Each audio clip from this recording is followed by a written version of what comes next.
Assalamualaikum warahmatullahi wabarakatuh. Kali ini Bu Nini akan menjelaskan tentang bab 4 reproduksi sel. Kalau kita kaitkan dengan pelajaranmu yang sebelumnya tentang pertumbuhan perkembangan, kenapa kalian bisa tumbuh menjadi besar? Karena sel-selmu bertambah banyak. Nah, selmu bertambah banyak itu dilakukan melalui sistem reproduksi sel. Nah, reproduksi sel atau pembelahan sel itu ada 3 macam. Ada pembelahan secara amitosis, secara mitosis, sama secara meiosis. Amitosis, A itu artinya tidak.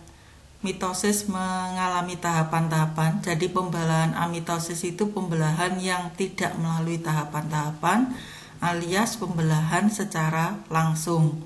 Contoh pada bakteri itu karena makhluk hidup yang prokariota tidak punya membran inti, maka pembelahannya untuk memperbanyak diri, pembelahan bakteri itu secara amitosis. Kalau pembelahan mitosis itu melalui tahapan-tahapan, ada proses karyokinesis dan sitokinesis. Karyokinesis itu pembelahan inti, sitokinesis itu pembelahan sel.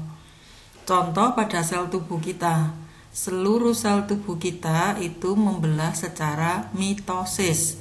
Dari satu sel anak akan menghasilkan dari satu sel induk akan menghasilkan 2 sel anak yang kromosomnya sama persis dengan sel induk. Jadi dari satu sel induk dihasilkan 2 sel anak yang kromosomnya sama dengan sel induk.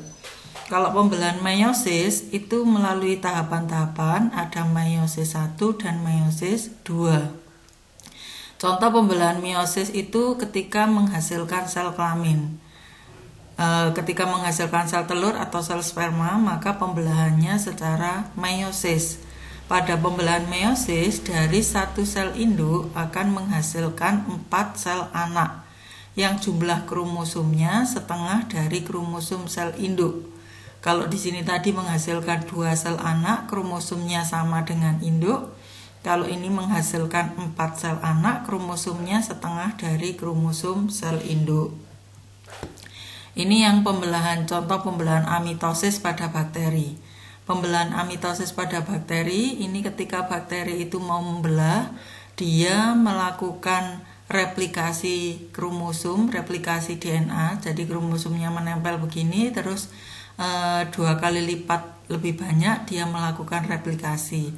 Nah, setelah melakukan replikasi, kromosom atau DNA-nya ini dibagi 2. Kemudian dia melakukan invaginasi atau pelekukan dinding sel ke arah dalam. Kemudian dinding sel ini menyatu terus memisah. Akhirnya terbentuklah 2 sel anak. Nah, di sini tidak ada karyokinesis karena tidak punya membran inti. Langsung pembagian materi genetik seperti ini aja. Ini pembelahan amitosis. Kemudian kalau pembelahan mitosis tadi sudah dibahas, pembelahan yang terjadi pada sel tubuh atau sel somatis dan menghasilkan 2 sel anak dengan jumlah kromosom yang sama persis dengan induknya. Jadi seluruh sel tubuh kita itu kromosomnya sama, diploid 2N. Kemudian kalau kromosom hasil pembelahan mitosis berpasangan ini tadi disebut diploid. Jadi kromosomnya selalu diploid. Kemudian ada 4 fase dalam pembelahan mitosis, yaitu profase, metafase, anafase, dan telofase. Nah, hasil akhir dari pembelahan mitosis itu ada 2 sel anak, masing-masing memiliki sifat dan jumlah kromosom yang sama dengan induknya. Nah, ini proses pembelahan mitosis ada 2 tahapan, ada interfase sama fase mitotik. Interfase banyak buku yang mengatakan fase istirahat, tapi sebetulnya kurang tepat kalau dikatakan istirahat, lebih tepat dia fase persiapan. Jadi justru 90% dari 90% dari proses pembelahan mitosis itu adalah interfase. Ya, 10%-nya saja yang mitotik. Interfase itu 90% terdiri dari 3 tahap. Tahap G1, G1, G itu gap 1. Ini awal interfase. Di sini terjadi pembelahan organela atau penggandaan organela. Kemudian pembentukan bahan RNA dan protein. Jadi di sini hanya masih pembentukan bahan, belum membentuk RNA, jadi masih bahan. Kemudian membentuk enzim untuk replikasi, membentuk tubulus atau tubulin dan protein untuk membentuk benang spindle. Jadi benang spindlenya belum terbentuk, masih membentuk protein dan tubulus. Nanti ini calon benang spindle, calon RNA. Jadi masih persiapan bahan. Tahap S, sintesis, yaitu terjadi replikasi dan duplikasi DNA atau disebut sintesis protein. Replikasi adalah proses penggandaan DNA sehingga DNA sel anak sama dengan induk.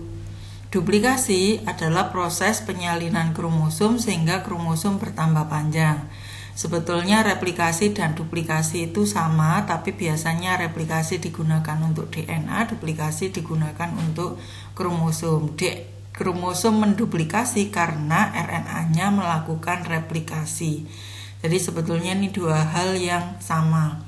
Tahap G2 ini akhir interfase. Di sini terjadi penyusunan atau pembentukan organela, terjadi sintesis lemak dan terjadi persiapan membelah. Nah, membelahnya di fase mitotik. Nah, fase mitotiknya ini. Jadi kalau digambar pakai diagram lingkaran seperti ini interfasenya yang paling lama. Ada fase G1 tadi persiapan bahan, fase S sintesis, kemudian G2 di sini perangkaian bahan atau perangkaian organela. Jadi yang terlama G1.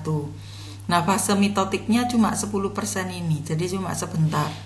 Nah, fase mitotik yang 10% itu dibagi menjadi dua proses, karyokinesis dan sitokinesis.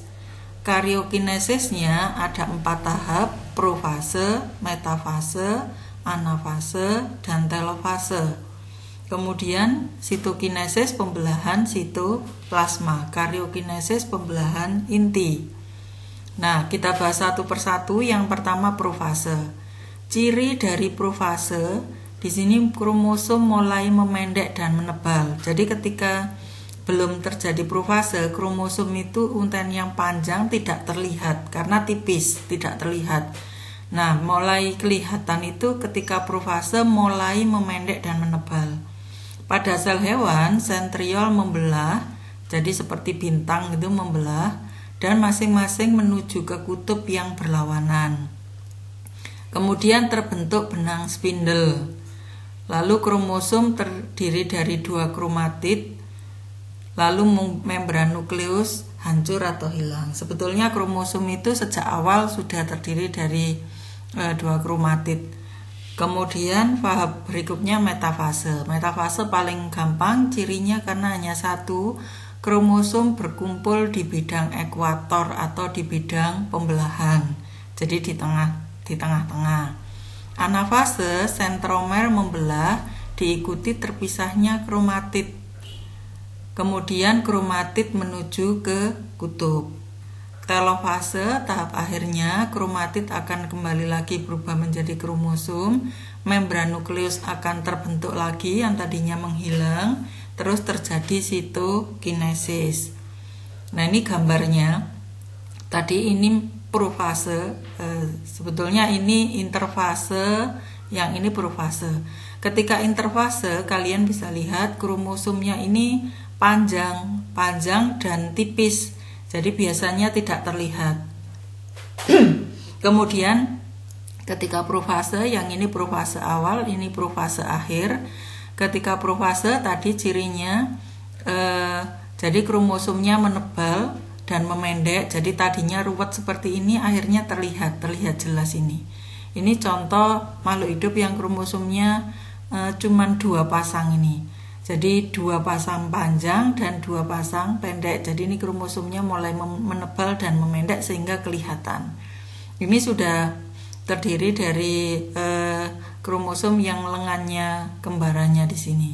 Kemudian tadi sentrosom atau sentriol memisah jadi seperti ini. Sentriol membelah jadi dua. Kemudian ini masing-masing menuju ke kutub sentriolnya, dan ini mulai terbentuk benang spindle. Nah, akhirnya seperti ini benang spindlenya. Jadi sentrosom atau sentriolnya itu sudah menuju ke kutub, sudah terbentuk benang spindle. Terus bisa kamu lihat membran nukleusnya di sini mulai hancur, membran nukleusnya hilang. Nah, ini kromosomnya semakin tebal, semakin kelihatan menebal, lengannya seperti ini. Kemudian tahap berikutnya metafase. Metafase tadi kromosom berjajar di bidang ekuator. Jadi di sini bagian kinetokornya, sentrosomnya. Jadi hati-hati keliru sentriol, sentrosom gitu ya. Kinetokornya atau sentrosomnya ini yang mengikat di benang gelendong sehingga kromosom berjajar di bidang ekuator sini. Jadi berjajar-jajar di sini. Nah, kemudian di sini kinetokornya atau sentrosomnya membelah sentrosom. Jadi membelah jadi dua, separuh-separuh, separuh menuju ke kutub atas, separuh menuju ke kutub bawah. Jadi ini separuh lengan ke atas, separuh lengan ke bawah, semuanya begitu. Nah, kemudian ini anafase. Jadi ciri anafase tadi sentrosom membelah, lalu kromatid menuju ke kutub. Kemudian tahap berikutnya telofase. Nah, di sini kalau tadi membran nukleus mulai hilang, ini gambarnya membran nukleus mulai terbentuk lagi. Kemudian terjadi pembagian sitoplasma. Jadi ini terjadi sitokinesis. Kromosomnya ini tetap dua pasang, ini yang dua pasang pendek dan dua pasang panjang, sehingga terbentuk dua sel anak yang kromosomnya sama dengan induknya, tetap dua pasang. Ya, tadi pas asalnya dua pasang, ini anaknya dua pasang, atau disebut ini kromosomnya diploid 2N. 2N itu artinya berpasangan. Ini contohnya kebetulan dua pasang, bisa 3 pasang, 4 pasang. Kalau di manusia, misalkan digambar seperti ini 23 pasang. Kalau ini 2 pasang. Nah, ini juga masih pembelahan mitosis. Jadi ini adalah profase awal seperti ini, kromosomnya mulai memendek dan menebal sehingga kelihatan. Sentriolnya mulai terpisah seperti ini. Kemudian membran nukleusnya mulai hancur ketika profase akhir. Nah, seperti ini. Terus sentriol menuju ke kutub dan terbentuk benang spindle. Nah, ketika sudah terbentuk benang spindle, kromosom berjajar di bidang ekuator. Ini ciri metafase. Kemudian sentromer terpisah sehingga lengan itu terpisah jadi dua, masing-masing menuju ke kutub. Jadi ini ke kutub. Nah, ini ciri anafase. Kemudian terjadi pelekukan, di sini membran nukleus terbentuk lagi. Ini ciri dari telofase. Akhirnya terbentuklah dua sel anak yang sama persis dengan induknya. Itu ketika mitosis. Ini juga gambar mitosis. Gambar interfase, kromosomnya masih ruwet, belum kelihatan jelas. Terus nanti kromosomnya memendek dan menebal, namanya profase. Ini metafase, akan jadi masih bergerak, akan menuju ke bidang ekuator. Kalau sudah di bidang ekuator seperti ini namanya metafase. Kemudian anafase itu kromatid terpisah jadi dua, masing-masing menuju ke kutub. Kemudian telofase awal terjadi pelekukan ke dalam, telofase akhir terbentuklah dua sel anak. Nah, itu mitosis. Sekarang kita lanjutkan ke meiosis. Kalau meiosis ada meiosis 1 dan meiosis 2. Antara meiosis 1 dan meiosis 2 itu disisipi interkinesis, bukan interfase tapi interkinesis. Tahapannya sama, profase, metafase, anafase, telofase. Karena ada dua dikasih 1, profase 1, metafase 1, anafase 1, telofase 1. Profase 2, metafase 2, anafase 2, telofase 2. Itu meiosis. Nah, ketika profase 1 itu terbentuk kromosom homolog yang berpasangan tetrat. Sebetulnya dari awal kromosom itu selalu tetrat, tapi karena kondisinya masih tipis, belum kelihatan, jadi seolah-olah terbentuknya tetrat itu di profase. Tapi sebetulnya di interfase pun sudah tetrat, tapi masih kelihatan tipis, belum kelihatan jelas. Nah, ketika ada tahapan profase, jadi tadi tahapannya kalau disingkat PMAT ya, PMAT, profase, metafase, anafase, telofase. Nah, profase 1 tahapannya ada 5, disingkat lesipadidi, leptoten, zigoten, pakiten, diploten, diakinesis. Leptoten itu kromatin menjadi kromosom, tadi menebal tadi, jadi benang tunggal yang panjang. Kromatin itu masih berupa benang, kromosomnya sudah kelihatan mulai menebal.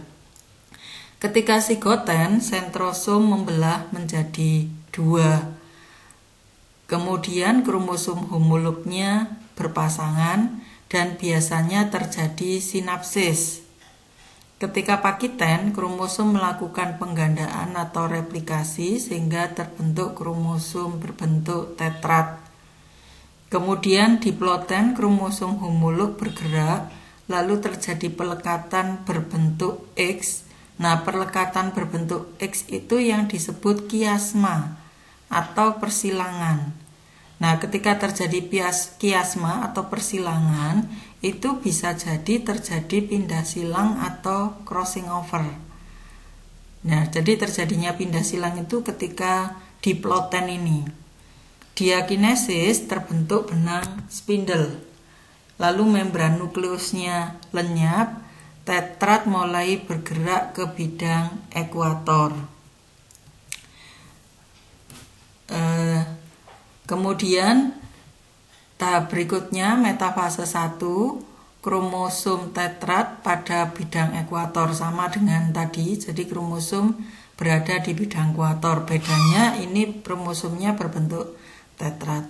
Kemudian anafase 1, kromosom menuju ke kutub. Isi kromosom terbagi menjadi 2 bagian, dari 2N menjadi N. Jadi anafase ini sudah mulai kromosom akan berubah dari diploid menjadi haploid. Ketika telofase, kromosom berada di kutub dan terjadi sitokinesis. Lalu interkinesis, tahap di antara 2 pembelahan meiosis. Profase 2, kromatid kembaran masih melekat pada tiap sentromer. Metafasenya kromosom merentang di bidang ekuator dan terbentuk benang spindle. Anafase 2, kromatid menuju ke kutub. Kromatidnya akan menjadi kromosom. Telofase 2, kromosom mencapai kutub dan terjadi pembelahan serta sitokinesis. Nah, nanti dalam gambar tahapan meiosis 2 itu akan sama dengan mitosis. Bedanya jumlah kromosomnya hanya separuhnya dari mitosis, tapi tahapannya sama.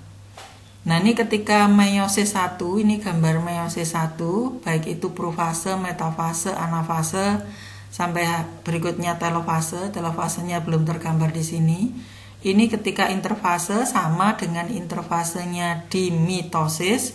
Jadi kromosom masih berupa kromatin, masih berupa benang. Jadi masih halus seperti ini benangnya, belum terlihat jelas bentuk kromosomnya. Kemudian ketika profase 1, nah ketika profase 1 tadi membran nukleusnya hilang. Sentriol membelah jadi 2, terbentuk benang spindle.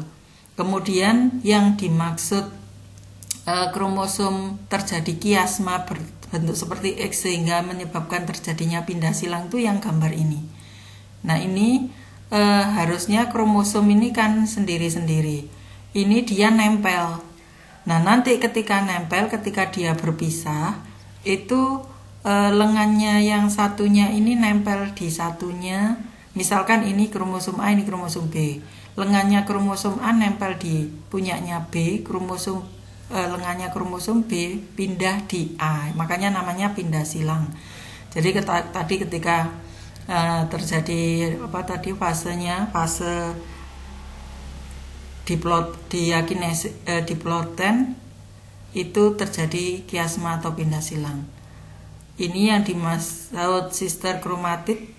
Sister kromatid itu kromatid yang kembar sama gitu ya. Ini kembarannya. Nah, kemudian ketika metafase, kromosom berjajar di bidang ekuator. Nah, bedanya dengan mitosis tadi, kalau mitosis ini tadi berjajarnya kan masih berpasangan. Kalau ini sudah nempel jadi satu. Ya, jadi ini jadi satu. Kemudian ini memisah. Nah, ketika memisah ini sudah tidak berpasangan. Ini yang pendek, ini yang panjang, ini yang pendek dan panjang. Artinya panjang tidak ada pasangannya. Tapi ini masih proses memisah. Jadi kromosom bergerak ke bidang kutub. Kemudian ini telofasenya terbentuk membran nukleus, kemudian terjadi sitokinesis sehingga terbentuk dua anak, tapi ini masih berlanjut ke meiosis 2. Nah, bisa kalian lihat ini kromosomnya sudah tidak berpasangan. Jadi ini yang panjang, ini yang pendek. Mereka tidak ada pasangannya. Tidak berpasangan. Ini sudah haploid. Jadi semenjak anafase ini menuju ke haploid, ketika telofase ini sudah jelas haploid. Kemudian kromosom yang haploid ini mengalami proses berikutnya, profase 2, metafase 2, anafase 2, telofase 2. Ketika profase 2, balik seperti cirinya mitosis tadi. Membran nukleus hilang. Ini gambarnya membran nukleus terbentuk, ini gambarnya membran nukleus mulai hilang. Sentriol terpisah menuju ke kutub membentuk benang spindle. Kemudian ketika metafase, kromosom berjajar di bidang ekuator. Nah, kan sama persis gambarnya dengan mitosis, tapi kromosomnya cuma separuhnya. Kalau di mitosis tadi jajarnya jumlahnya 2 pasang, kalau ini 2 buah, tidak berpasangan. Kemudian ini sentrosomnya membelah, akhirnya masing-masing menuju ke kutub. Akhirnya ini terbentuk membran nukleus lagi, kemudian ini terjadi invaginasi, pelekukan dinding, akhirnya terbentuk 2 anak. Total ini terbentuk 4 anak, sehingga pembelahan meiosis itu tadi dari awal dari 1 sel akan terbentuk 4 sel anak. Kromosomnya tinggal separuhnya, jadi tinggal kromosom haploid. Kalau tadi diploid, kalau ini haploid. Nah, ini gambarnya pembelahan meiosis. Jadi pas awalnya ini meiosis ya, profase 1-nya membran nukleus mulai hilang. Nah, ini terjadi kiasma. Ini sehingga bias terjadi pindah silang. Ini kelihatan gambarnya kalau terjadi pindah silang. Ini sentriolnya memisah menuju ke kutub.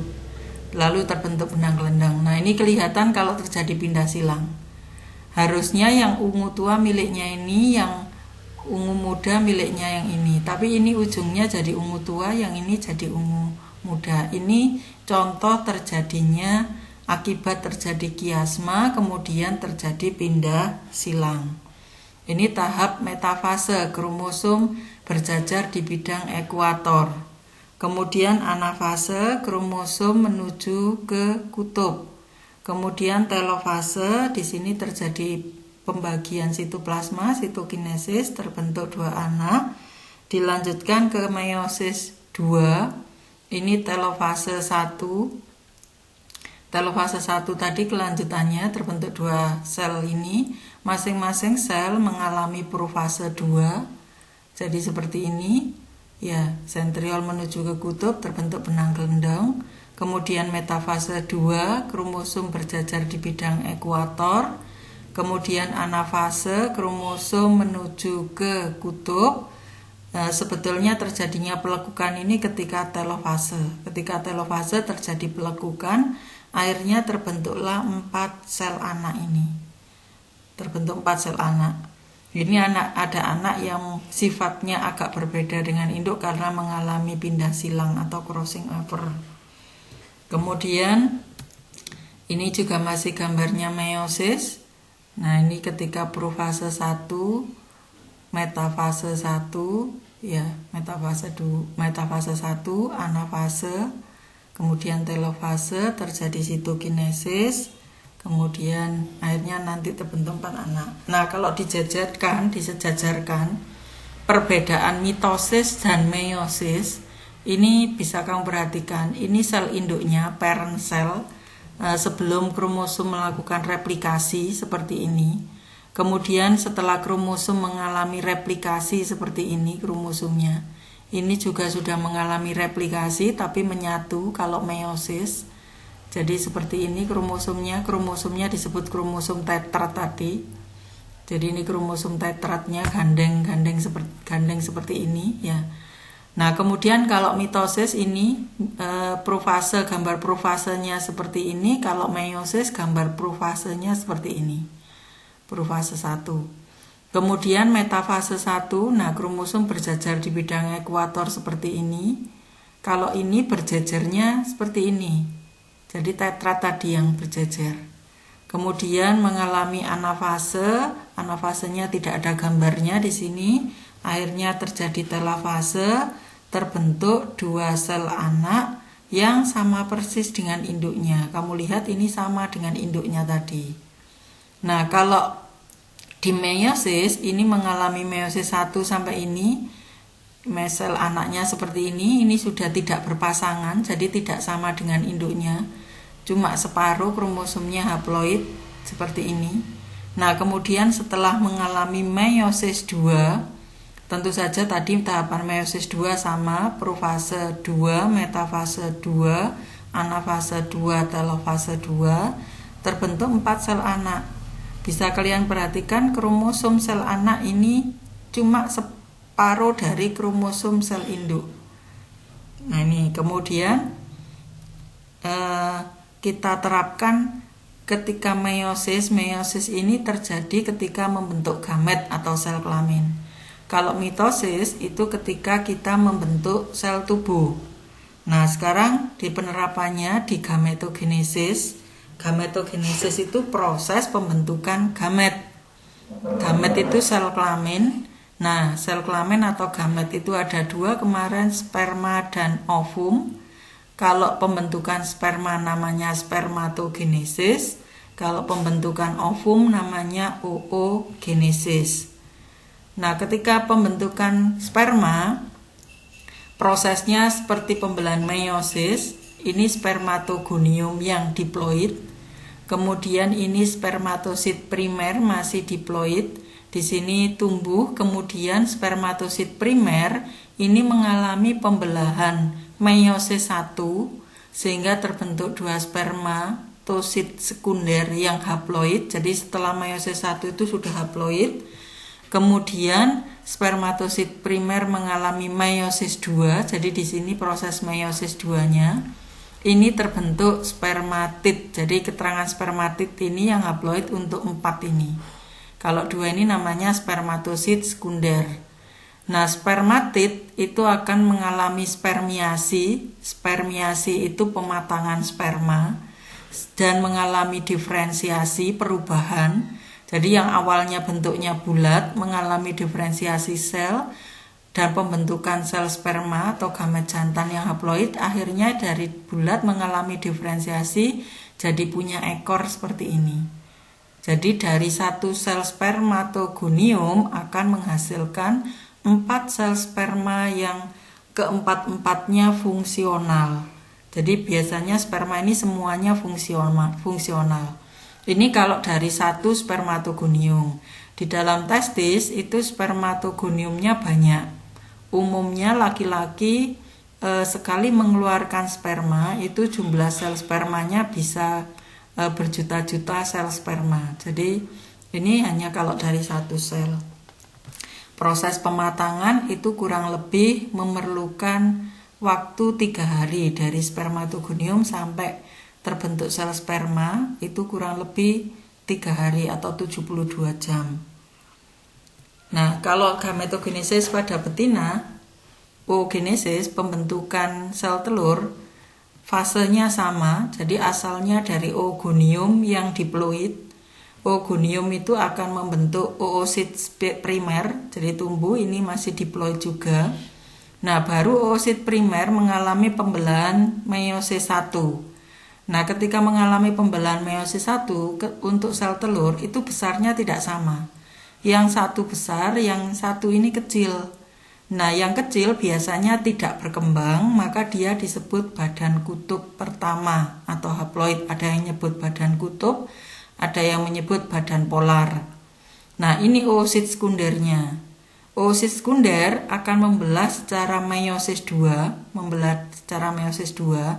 Ini sama, besarnya tidak sama, yang satu besar, yang satu kecil. Nah, tadi badan kutub pertama juga membelah menjadi badan kutub kedua. Jadi badan kutub kedua ini jumlahnya ada 3. Badan kutub atau badan polar ini jumlahnya 3. Ini tidak berfungsi. Jadi nanti akhirnya dia mereduksi terus mati. Nah, yang berkembang jadi ovum ini. Jadi oosit sekunder berkembang jadi ovum, kemudian ovumnya menjadi lebih besar lagi, lebih menjadi matang, siap untuk dibuahi. Nah, kalau pada laki-laki, proses pembentukan sperma dari spermatogonium sampai terbentuknya spermatozoa itu hanya perlu waktu 3 hari. Nah, spermatogonium itu berasal dari jaringan epitel tubulus seminiferus yang ada di testis. Jadi prosesnya kan di testis. Ini berasal dari jaringan epitel. Karena berasal dari jaringan epitel tubulus seminiferus yang ada di testis, maka ketika ini membentuk sperma, maka jaringan epitel itu akan tumbuh lagi. Maka dari itu laki-laki asalkan tubuhnya dalam kondisi sehat, prima, sampai seumur hidup laki-laki bisa menghasilkan sperma.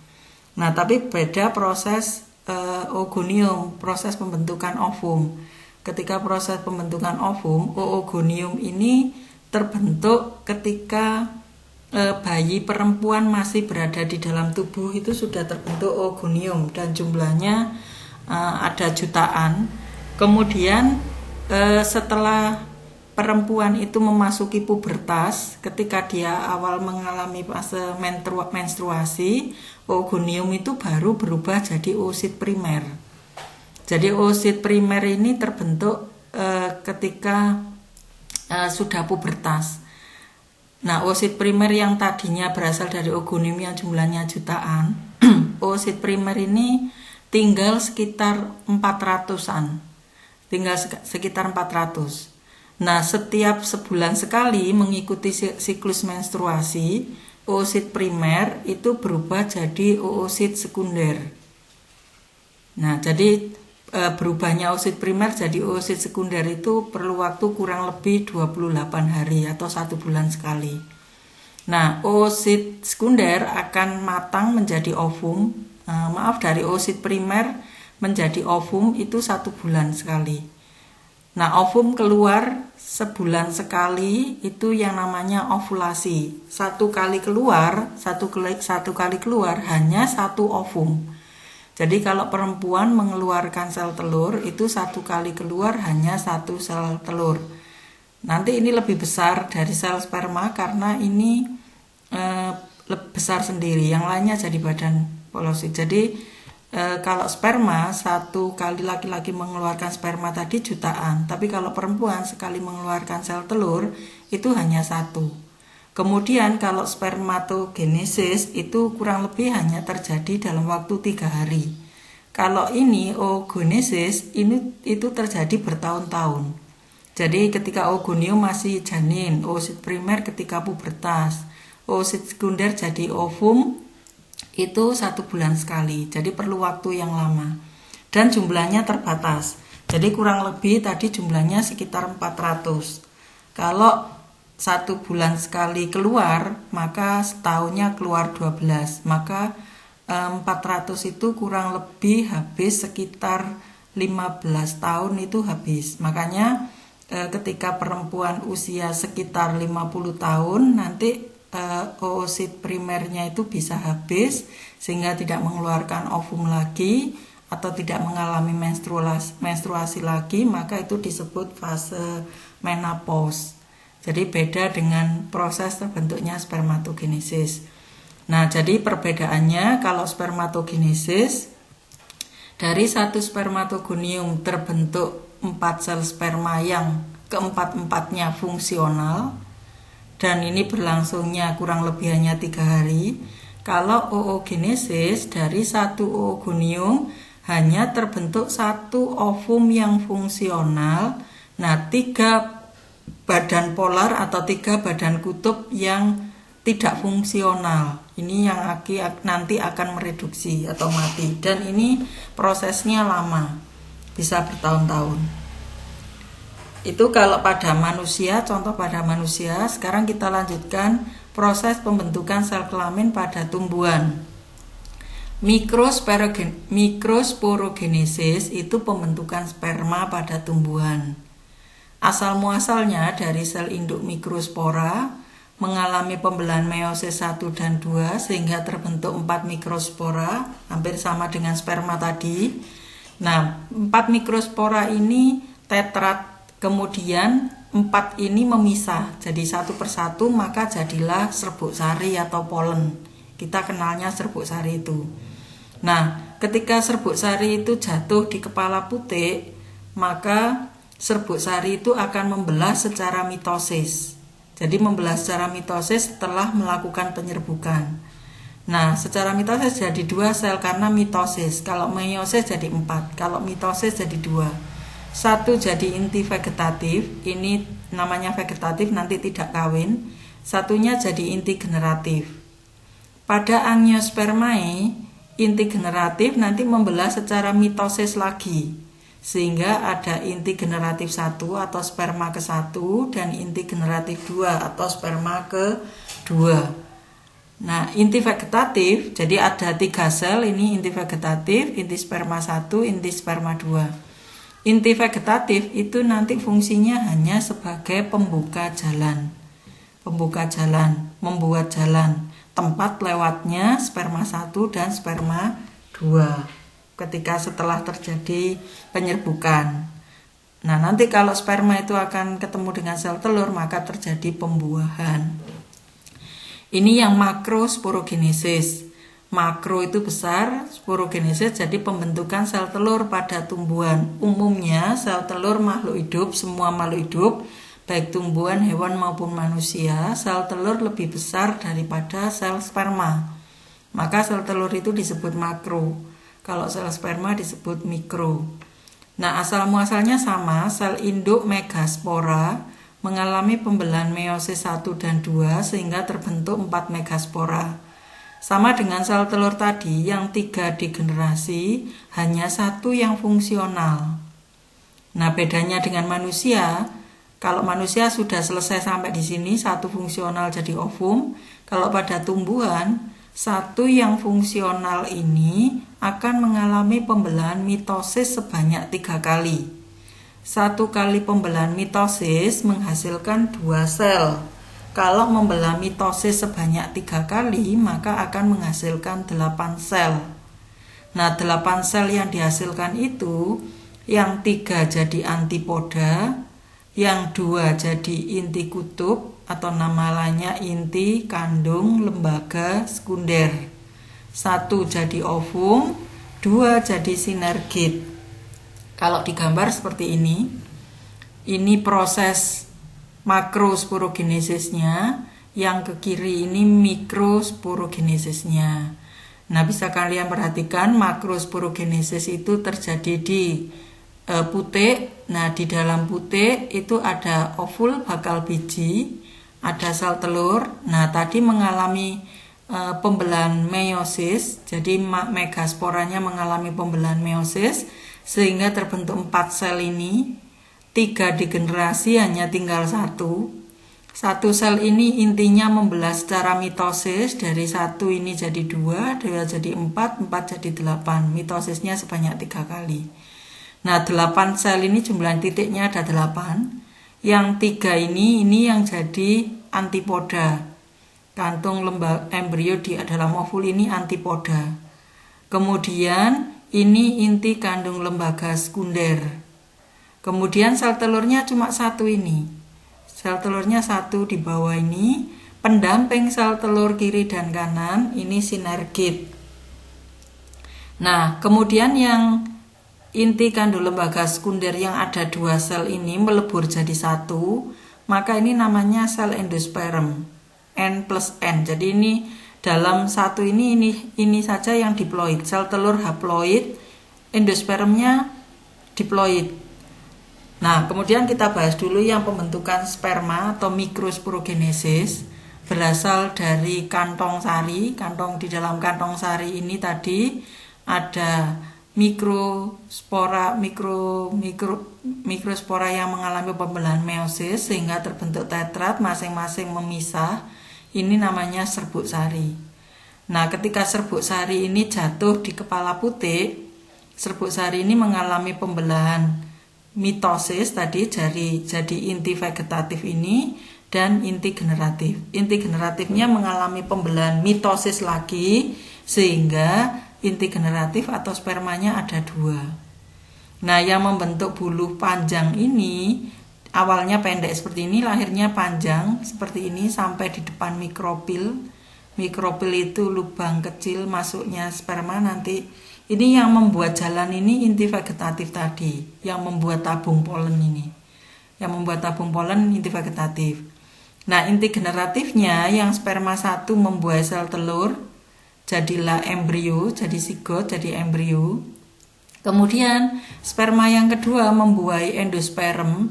Karena endosperm ini diploid, dibuai oleh sperma yang haploid, maka jadilah endosperm yang triploid. Nah, ini jadilah biji. Kalau biji ini ditanam, embrio ini akan tumbuh jadi calon daun, calon akar, dan seterusnya. Nah, ini siklus hidup pada tumbuhan. Nah, dipersingkat seperti ini, serbuk sari jadi bulu serbuk sari, yang membuat bulu serbuk sari tadi inti vegetatif, di dalamnya ada sperma 1 dan sperma 2. Kalau makrosporogenesisnya ini sel calon kantong lembaga membentuk sel telur dan inti kandung lembaga sekunder tadi. Sel telur dibuai sel sperma jadi zigot. Inti sperma 2 dan kandung lembaga sekunder dibuai jadilah endosperm, maka ini jadilah biji. Biji tumbuh jadi tumbuhan, tumbuhan berbunga lagi, menghasilkan benang sari dan putik lagi, balik lagi menghasilkan bakal biji menghasilkan sel telur, kepala sari menghasilkan serbuk sari dan menghasilkan sel sperma dan kembali ke atas lagi. Ini siklus hidupnya tumbuhan. Itu yang bisa saya sampaikan, kurang lebihnya mohon maaf. Saya akhiri, sekian, wassalamualaikum warahmatullahi wabarakatuh.